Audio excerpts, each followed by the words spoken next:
All right, welcome back to another episode of NBA Shorts. We have our Australian correspondent Jared Prosser here with me, is Trey Daubert, and we're going to be previewing the Los Angeles Lakers and Phoenix Suns first round series preview. Now, the Lakers, they did barely eke out a win over the Warriors in that play-in game, just barely. So it sets up this matchup. I guess the first question here is, are the Lakers vulnerable because they're not really entering the playoffs? And I know they just won, but this isn't peak Lakers we're seeing right now. No, it's not. And in short, they are vulnerable, but they're vulnerable in the sense that it's, compared to the Lakers' normal level, not the Which I level guess of is the weird to seven say seed. since they're the 7 seed. Yeah. So when we say vulnerable, we're not meaning this is a regular 2-7 and the two's going to outclass the seven. If the Lakers, and when we say the Lakers, let's be frank, we're talking about AD and LeBron.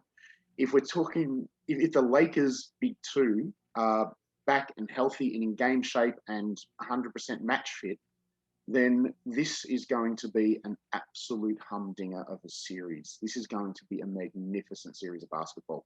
If they're not, if LeBron happens to go down, if he's not able to perform at his usual levels for 35, 38, 40 minutes a game, then Phoenix have a legitimate chance of getting through and knocking out champions here. I think there's two sort of questions here with the Lakers, right? Number one, are they healthy? But number two, is there a chance that maybe, hey, they go cold for 4 games from deep? Because this is not a very good shooting or 3-point shooting team. Phoenix No. could run them off the line here, get hot from deep. Booker goes a little crazy. Maybe things get interesting. Well, this is the contrast between the two teams, isn't it? You've got a team where their main scorers in LeBron, AD, and I guess Kuzma, who's more of a shooter by reputation, Schroeder, who's not really a shooter. They're all guys who get to the bucket. Drummond can't shoot from beyond his arm length from the rim. We're against Phoenix, who every single player in their rotation, except for Ayton, can light it up from deep. So who on the Lakers is going to stop that backcourt? KCP is a good defender, but he can't take both of them. At the flip side, Ayton is big and strong and athletic and is improved immeasurably on defense, but he still is going to get cooked by Davis. Miles Bridges, magnificent defender, but he's just too skinny to deal with LeBron. He's much better at dealing with those wiry 6'7" to 6'9" types. He can't deal with a freight train coming at him.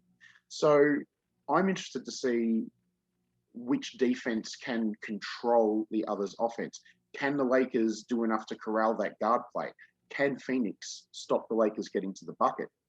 If the Lakers can hit just enough shots and they can get to the bucket, they should win this. If Phoenix can stop them getting to the bucket, and as you said, if the Lakers don't hit at a better percentage than what they have, then this is probably Phoenix's to lose. I think it's a genuine toss-up this series. Is there a chance that the Lakers have been conning us the whole time?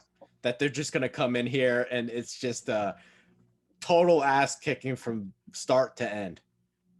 Are you trying to say that LeBron doesn't take the regular season seriously?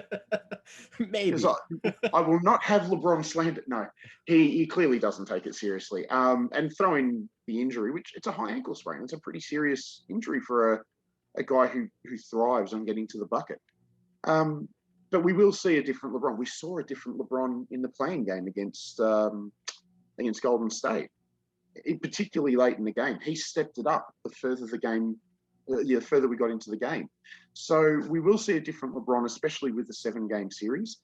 But at the same time, he's going to be met by Chris Paul, who, is, as we discussed, is the valuable player, not most valuable player. That he's going to be met with someone who is just as intense, just as psychotic as LeBron is. Isn't it interesting with how many minutes are the Lakers going to push LeBron here if this series gets tight? Will they really rely on that bench, or are they going to make LeBron play 40 minutes and it costs them? What bench? That's the Lakers have got no depth.